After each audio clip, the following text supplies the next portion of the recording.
Polêmica, confusenta, quer tá na mídia de qualquer forma, muita gente famosa acha que ela não tem moral nenhuma. A André Surak é exemplo de quê? Uma pessoa que grava um filme com o filho, filmando, ela é exemplo de quê? E mais uma vez se envolveu em uma confusão. Afinal de contas, o que fez André Surak descer tanto assim seu nível? Que uma vez estava fazendo coisas que não eram um bom exemplo para a sociedade. O que fez ela mudar de ideia, que antes estava na igreja e depois ela saiu e voltou a fazer todas as coisas, até mesmo pior do que ela fazia antes de ser evangélica. Será que foi decepções? Será que foi algo espiritual que veio sobre ela? Uma entrevista que ela deu para um podcast pode trazer muitas respostas sobre isso. E é o que a gente vai ver agora. Mas antes, se inscreva nesse canal, ative as notificações, deixa seu like, comente. A sua participação é importante demais. Então vamos atrás da verdade. Bora! Pelo poder da verdade, eu, enquanto vivo, conquistei o universo. Esse é um dos trechos mais importantes da entrevista que ela deu no podcast do Rafinha Bastos. Veja quantos depoimentos assustadores ela fala aqui. Se liga. Minha mãe me deu quando criança. A família que era pra me cuidar, o homem bonzinho, aos olhos de todos, era o que me abusava. Dos 2 aos 8. Que absurdo. Minhas memórias são entre 6 e 8 anos. Então alguns flashes mais pequenininha. Desde pequena ela já era abusada, aí já dá um trauma. Aos 8 anos, a minha mãe de criação viu esse homem me abusando. Ela não poderia continuar me mantendo lá, claro, por causa dos abusos dele. Porque claro, ela viu e me devolveu pra minha mãe, só que não contou nada pra ela. Mas aí que devia ter contado. Mas naquele tempo também muita mulher tinha medo do marido, né? E aí eu me tornei uma adolescente muito rebelde. A gente não tinha amizade, eu e minha mãe. Ela brigava muito comigo, me batia muito. Então, aos 11 anos, eu comecei a fumar cigarro, beber, colocava piercing pra chamar atenção, porque eu mesma furei a minha própria sobrancelha. Botei um brinco gigante, porque eu já queria chamar atenção. Na verdade, eu queria ser amada. Essa é a verdade. Muitas pessoas que colocam brinco, faz tatuagem, essas coisas, querem ser amadas ou têm um sentimento dentro dela que elas querem expor pra fora. Muitas dessas pessoas são carentes. Essa é a verdade. E ela acabou de comprovar isso. Né, eu buscava a atenção das pessoas, aceitas. Aceitação. E eu era muito magrinha. Então eu via as meninas gostosonas, assim, tipo, nossa, os meninos querem ficar com elas. E ninguém queria ficar comigo. Eu colocava meia dentro do sutiã pra ter...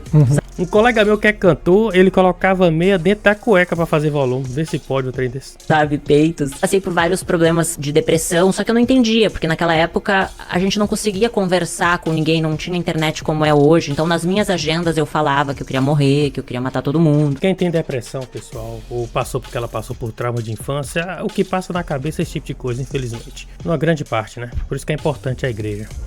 O abuso acabou da onde, assim? Só quando a minha mãe de criação viu ele me abusando sexualmente. Aí ela me deu pra minha mãe. Tá. Minha mãe, uma criança, né? Imagina, ela me ganhou com 14 anos. Nossa. Então a minha vida era comer miojo e salsicha. Comi muito já. Então ali eu me tornei muito rebelde. Porque a minha mãe queria que eu fizesse comida, limpasse a casa. Obrigações de um adulto. Claro. E ela não sabia conversar comigo, então ela me agredia muito. Não sabia conversar porque ela era uma criança cuidando de outra criança, né? Assim, de agressões, assim, de me violentar mesmo, sabe? Com palavras também, palavras que me machucavam. Então eu nutria muito ódio dentro de mim. Meu Deus. Com 13 anos eu comecei a fumar maconha. Com 14 anos eu fugi de casa. Vendi todas as minhas fitas de videogame pra poder fugir de casa. E peguei todos os ursos e fugi com os ursos. Você vê, tinha um ursinho, né? Então ela tinha um lado delicado. Que pena, viu? Aí fui pra uma vila lá em Porto Alegre. E a minha mãe me achou com a polícia. Daí quando a minha mãe me achou, ela me disse, agora tu vai morar com teu pai. E eu não conhecia direito meu pai. Mas foi bom, foi um período muito bom. Meu pai é uma pessoa incrível. Aí eu consegui conhecer ele de verdade, né? E a figura de um pai faz toda a diferença na criação de um filho, né? Quando é pai de verdade, né? Porque tem uns aí que eu vou te falar. E acabei tendo minha primeira relação sexual com meu meio-irmão. Porque pra mim eu não conhecia ele. Ele era filho do meu pai, um menino bonito da minha idade. A gente começou a ir pros bailes junto, bebi e acabou rolando. É brincadeira. O próprio irmão não respeitou a irmã. Que absurdo, viu? Olha quanta coisa essa mulher não passou na vida. 13 anos, mais ou menos. 14 anos. Nunca, tipo, alguém disse assim, olha, vai estudar. Com 14 anos o irmão pegou a irmã. Vai fazer uma faculdade, sabe? Não existiam esses valores. E aí, com 14 pra 15 aconteceu isso. Aí, na festa de 15 anos, a minha mãe foi lá e disse, filha, eu te amo, volta pra casa. E eu amava a minha mãe, por mais que ela me batesse, ela era minha mãe, né? Fui morar com a minha mãe de volta. Aí eu tava no colégio. E ela chora falando disso, só pra você ver que quando ela toca nesse assunto, machuca. Que ainda há marcas, né? e conheci o pai do meu filho. E aí na família dele eu vi a família que eu não tinha. Aquela estrutura familiar de churrasco no final de semana, sabe? Os Uma coisa tão simples ela viu na família do marido dela, que era reunião em família, almoço, churrasco, que todo mundo deveria ter, mas ela não teve. Aquilo pra ela era muito importante. filhos debaixo da asa da mamãe. Minha sogra muito carinhosa comigo. Então eu me apaixonei pela família dele. E eu era uma criança, eu tinha 15 anos. Aí o meu ex-marido, na época, tinha 16, uma criança também. Sim. Mas a gente, nessa idade, a gente acha que a gente é adulto. Aí a gente queria ter um filho. E a minha mãe me batia até no rosto. Imagina eu aos 15 anos apanhando no rosto, Meu Deus do céu, a mãe batia nela no rosto com 15 anos de idade. sabe? Era uma forma de fuga. O casamento foi uma fuga. Na verdade, o casamento é uma fuga pra muitas pessoas, até pra evangélicos que querem sair de casa e querem ter sua certa liberdade. Casa, novo demais, jovem, conhece o sexo. Depois que vê os problemas da vida, quer pagar a conta, lutar, trabalhar, acaba se arrependendo. Por isso que tem que ter uma conversa muito séria com os jovens hoje acerca de casamento, essas coisas. E aí eu me casei achando assim, bom, agora eu vou ter minha casa, vou ter minha família, né? Vou ter o meu filho, vai ser pra sempre. Só que quando eu me casei, eu era uma criança. Então eu morava com a minha sogra e foi maravilhoso. Aos 21 anos, quando a gente foi morar sozinho, eu e ele, a gente comprou um apartamento, eu me vi uma criança cuidando de outra criança, mimada, porque minha sogra me mimava. Eu não sabia cuidar da casa. Então eu brigava por causa de um copo de água na pia, uma toalha em cima da cama, sabe? Então nosso casamento virou um inferno, porque eu não sabia ser uma boa esposa, eu não sabia. Pô, isso era uma criança. Eu era uma criança. Era duas crianças, né? O cara e ela, só cada um com média de 20 anos de idade. Já dava pra ter um certo amadurecimento, mas pelo passado dela e o outro era mimado pela mãe, automaticamente o casamento não seria um mar de rosa. E aí, aos 21 anos, só que ali, Rafa, a ambição cresceu dentro de mim. Porque eu comecei a ver as pessoas. Sabe quando você começa a ver o mundo? Pô, a pessoa tem carro. Eu quero ter um carro, sabe? É. Eu quero me vestir bem. Com certeza. Você começa a ver que existem pessoas que crescem financeiramente. Então, eu era coordenadora de RH de uma empresa de marketing promocional em Porto Alegre. Eu comecei como demonstradora no supermercado. E como eu sempre fui muito comunicativa e feliz, assim, sabe? A empresa que eu trabalhava me contratou como recepcionista, depois auxiliar do RH e depois coordenação do RH, mesmo sem faculdade. Então ela já mostra que ela, pra trabalhar, ela servia. Sem faculdade, ela já conseguiu cargos que só um formado conseguiria. Então, pra trabalhar em uma área bem honesta, ela conseguiria sim emprego. E aí eu dava o meu melhor, sabe? A primeira a entrar, a última a sair, sempre fiz direitinho o meu trabalho e sempre cresci assim. Aí com 21 anos, meu casamento acabou e aí eu me vi cheia de conta pra pagar. Na época, eu contratava meninas pra fazer evento nas feiras. Perfeito. E aí, quando eu falei com uma amiga minha, que eu tava com uma crise financeira, ela disse, olha, eu tenho uma amiga que fechou numa casa noturna e ganhou R$500. Eu disse, pá, R$500? O que ela fez? Ela tirou roupa? Aí uma pessoa chega pra ela numa crise financeira e fala, não, uma amiga minha ali fez um negócio ali na casa noturna, ganhou 500 conto. Automaticamente uma pessoa que não tem temor a Deus e precisa de dinheiro, ela vai topar isso ainda mais quando é vaidosa, como ela era vaidosa. Então eu vou tirar roupa. Claro. Só que não foi bem o que aconteceu, né? Eu acho que tantos problemas no nosso futuro são evitados quando você tem uma base, entende? Justamente, quando você tem uma base, quando você tem a família por perto, pessoas que te ajudam, muitos problemas é evitado em nossas vidas quando a família é presente. Quando tem Deus, então, nem se fala. E ela faltou a presença de uma família, uma presença de um pai, de uma mãe, realmente assim, pra colocar ela num caminho bem melhor. Só que não adianta ficar buscando culpados. Porque eu digo assim, ó, ninguém nasce mal, as pessoas se tornam más, né? É. Um bebezinho não nasce um bandido, eles se tornam pelo meio que ele vive, pelas escolhas, né, que ele faz. Com 21 anos, eu escolhi me prostituir. Aos 15, não eram as minhas escolhas, entende? Eu vivi o que o meio tinha pra me oferecer. Então, falar disso não é escolher, porque eu escolho as coisas ruins, eu vou colher as coisas ruins. Exatamente, aquilo que você escolhe, que você planta, você vai colher. Mas você já nascer no meio de coisas ruins é muito difícil. Claro. Então falar disso é bem difícil, sabe? Ela chora, ela se emociona porque o negócio machuca demais. Quando eu fui fazer o livro Morri para Viver foi muito difícil. Porque foi mexer em coisas que é difícil de falar. Pô, imagina você vai falar que tua primeira relação sexual foi com o teu meu irmão. Misericórdia. Eu já declarei que o primeiro orgasmo que eu tive foi com o cachorro da vizinha aos 11 anos, porque a vizinha trouxe o cachorrinho pra fazer sexo oral em mim. Que vizinha é essa? Enviada por quem? Uma vizinha que pega um cachorro pra fazer um negócio desse com a criança. Essa vizinha foi enviada pelo quê? Pelo amor de Deus. Que por Deus não foi. Deus me perdoe. E são coisas que eu falo, 11 anos. Com 11 anos, uma criança de 11 anos, uma vizinha fazer um trem desse. São coisas que eu falo, Rafa, por quê? Porque me trouxe culpa há muito tempo.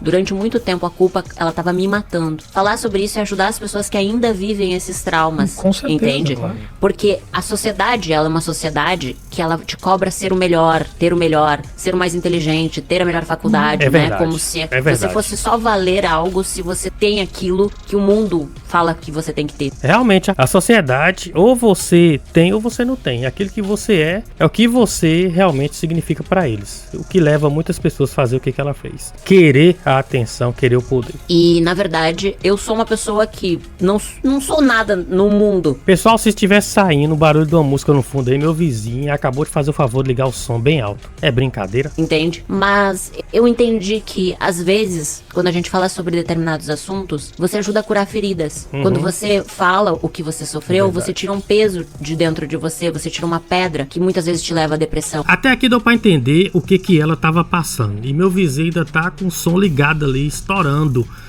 Paciência, mas vá assim mesmo.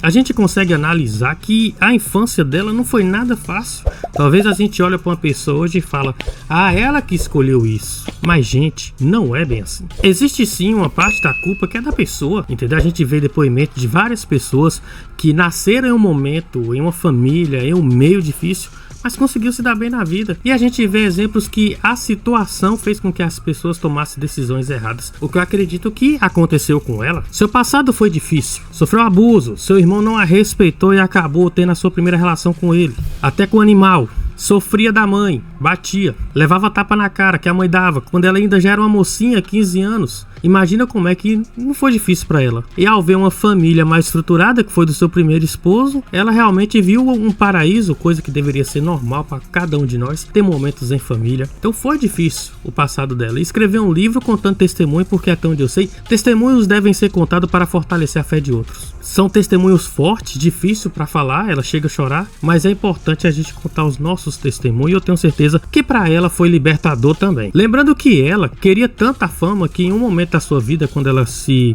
dedicou a ser uma modelo, no auge, ela participou de um concurso onde ela não ganhou, e quando ela perdeu o concurso, ela combinou com outra participante que também perdeu para fingir um relacionamento homoafetivo. Começou a namorar com uma moça. Bolou tudo esse teatro para ela poder ficar na mídia. Tipo, eu não ganhei o desfile, mas por baixo eu não fico. E começaram a ter um namoro falso. E aí tirava fotos que elas contratavam fotógrafo para soltar na mídia. E aí ela continuou na mídia depois desse bafafá aí. Tanto que até a moça que ela disse que estava namorando gerou um escândalo na família da moça. Os amigos sabiam que era mentira, mas a família ficou ali arrasada e ninguém acreditava nela se elas falassem que era mentira, porque era foto, era vídeo saindo das duas. Realmente, o que a pessoa faz para conseguir a fama é humilhante. E em um ponto da sua vida, ela deu também entrevista para o Danilo Gentili, tirou a roupa do programa, velho, que absurdo. Ela fez um procedimento estético que gerou uma complicação para ela, não deu certo e teve necrose na perna, levou para o hospital, ficou ali internada. Foi um momento muito difícil para ela. E logo naquele momento, ela cai meio que em si e acaba aceitando a Jesus, se converte, se arrepende de tudo que ela fez no passado e começa a ter uma vida com Cristo. Larga aquela vida antiga e tem uma vida nova, muda as vestimentas, começa a se relacionar e aí pronto, mudou sua vida. Só que ela se sentiu enganada pela igreja, porque ela doou muito e queria receber de volta o dinheiro. Ela se sentiu extorquida pela igreja, aproveitaram da fé dela que ela estava acabando de chegar e gerou até processos. Não vou falar o nome da igreja, mas foi um bafafá terrível. E deu a parecer que ela queria esse dia de volta que ela doou para a igreja porque a fase dela era difícil. Ninguém sabe se essa linha de pensamento é realmente isso, mas é o que ficou a aparecer. Não estou dizendo que é. E logo após todo esse procedimento com a igreja, ela decide voltar para a vida que ela estava antes. Só que ela volta pior. Ela começa a fazer vídeos com outros homens e coloca seu próprio filho para filmar. Como é que pode um negócio desse, seu próprio filho filmar a mãe com outros caras? E aí ela começa a crescer na mídia, começa a ganhar seguidor, e aí se envolve em bafafá, em conversa, e ela ganha muito dinheiro. E o que nos chama a atenção? Por que ela voltou para isso? Será que foi só por conta da decepção da igreja? Realmente é uma história que não faz muito sentido ela voltar para aquela vida, mesmo que ela poderia ter saído da igreja. Mas existe um versículo bíblico, algumas passagens que nos chamam muita atenção, que podem nos ajudar. Uma passagem dessas está escrito o seguinte: Lucas 11:24 diz assim: Quando o espírito imundo sai de um homem, passa por lugares áridos, procurando descanso. E não encontrando diz, voltarei para a casa de onde saí. Quando chega, encontra a casa varrida e em ordem. Então vai e traz outros 7 espíritos piores do que ele. E entrando passa a viver ali. O estado final daquele homem torna-se pior do que o primeiro. Esse versículo fala sobre uma pessoa que estava no mundo, se converte, aceita Jesus, vai para a igreja e tem sua vida limpa. Só que aí aquela pessoa ela não se enche do Senhor, não busca aquela conexão verdadeira com Deus, se decepciona, e quando ela se decepciona ela não está estruturada, só foi um momento de emoção na vida dela. Aí ela sai e se torna a pessoa pior. A Bíblia diz que o espírito que estava naquela pessoa, quando ela aceita Jesus, se arrepende, ela sai, o espírito vai embora, mas o espírito ainda fica rodando. E quando o espírito vê a pessoa que abriu uma brecha, se decepcionou com a igreja, ficou mal, o espírito fala, eu vou voltar porque a casa tá limpa. Realmente, Deus limpou, só que não preencheu do Senhor. Aí ele fala, eu vou voltar e agora eu não volto só, vou trazer mais 7 espíritos. E esse versículo diz que o estado é pior do que o primeiro, porque os 7 espíritos vai fazer coisas piores do que um só estava fazendo. Aí eu te digo, a situação dela no passado foi difícil, fez coisas horríveis, mas agora ela faz pior. E seu filho ainda é testemunha disso. É difícil a gente olhar para uma situação dessa e não ver também que pode existir um lado espiritual nisso. Tem outro versículo também que chama muita atenção. Mateus 23, 27 diz o seguinte: ai de vós, escribas e fariseus, hipócritas, porque sois semelhante aos sepulcros caiados, que por fora se mostram belos, mas interiormente estão cheios de ossos de mortos e de toda a imundícia. Esse versículo diz que os fariseus eram como sepulcros caiados. Por quê? Porque o sepulcro ele é bonito, tem flor, tem a laje, mas por dentro tá podre, morto. E assim eram os fariseus. Eles aparentavam ser uma pessoa boa e conhecida dali, mas por dentro eles não valiam nada. Tem gente que é assim, que por fora tá lindo, tem procedimentos estéticos, se apresenta bem na sociedade, mas por dentro estão mal, destruídos. Precisam de Jesus. Então muitos artistas hoje, eles têm uma vida como sepulcro caiado. Por fora é uma belezura, mas por dentro estão mortos. Apoia coisas que não apoia, segue quem não deve seguir, porque eles precisam da fama, precisam do dinheiro. Não são libertos em Cristo. São sepulcros, lindos por fora, mas por dentro estão destruídos. E como é que deve estar a vida dela? Será que por dentro ela está realmente linda como ela está por fora? Essa é uma coisa que só Deus e ela sabe, e que necessita de muita oração. E sobre a oração, ela orava no tempo que ela era evangélica. Orava, buscava a Deus de uma certa forma, porém não prevaleceu. E nessa época ela mandou até mensagens para pessoas falando de Jesus. Uma delas foi a Jojo Todinho, falando que ela não deveria ter certos posicionamentos, que ela ficasse de boa, não responder certas pessoas, porque Jesus era lindo, era incrível, falava de Jesus. Só que agora ela tem moral pra falar isso? Tentar corrigir alguém? Ela tentou corrigir a Jojo, mas será que ela tem hoje condição de corrigir alguém com a vida que ela tem? Fazendo os conteúdos que ela faz, falando o que ela fala, posicionando, barraqueira? Tem? Veja só você mesmo o que a Jojo Todinho falou sobre ela. Esses dias atrás aí, né, eu tava rindo que a André Surak me criticou. E aí, todo mundo esperando uma resposta a mim. Eu falei, gente, a André Surak é exemplo de quê? Uma pessoa que grava um filme com o filho, filmando, ela é exemplo de quê? É isso. É exemplo de quê? Uma pessoa que não tem exemplo, tem testemunho, vai querer dar conselho, vai querer corrigir alguém? Como? É difícil. De que ela é exemplo? Qual é o exemplo que ela tem? Nenhum. Pra mim, ela não muda em nada. Eita. Sempre tive carinho e respeito por ela. Bom, quando eu achei que o conteúdo dela não estava me agradando, eu fui lá e deixei de seguir. E é isso que a gente tem que fazer. Quando alguém tem um conteúdo, influência que não está nos agregando, deixamos de seguir. Respeitar é uma coisa, você está de acordo é outra. A Jojo tá certo. Mas por várias vezes ela mandou mensagem pra mim no direct querendo me dar conselho. Ah, não, se acalme, não se estressa, porque Jesus, porque na época que ela era cristã, porque Jesus é isso, Jesus é aquilo. E agora vem querer falar lavagem cerebral.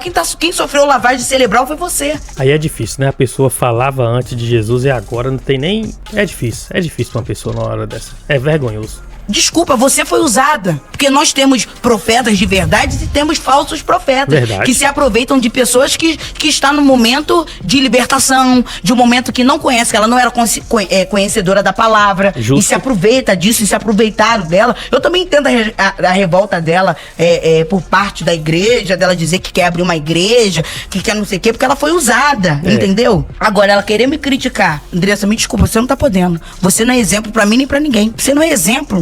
Meu Deus, é difícil ouvir isso. Imagina ela ouvindo isso. É verdade, cara. E os comentários nesse podcast aqui do Brasil Paralelo, você vai ver lá as pessoas apoiando ela. Não existe isso. Você, assim, você superou o grau da dignidade. Porque você colocar o seu filho pra te filmar, você quer querer me criticar. Se olhe bem no espelho, amor, você não tá podendo. Sempre tive muito carinho, respeito por você, mas assim, você não tem essa pauta, nem você nem ninguém. Exemplo pra mim é minha avó. Rei pra mim é Jesus, rainha pra mim é minha avó. Precisa mais do que isso? Jojo falou tudo. O que tava até engasgado, acho que ela botou pra fora ali, aproveitar a ocasião. Então essa é a verdade, pessoal. Se nós não somos exemplos, a gente cobrar de outros é difícil. Mas eu quero saber de você qual a sua opinião sobre isso.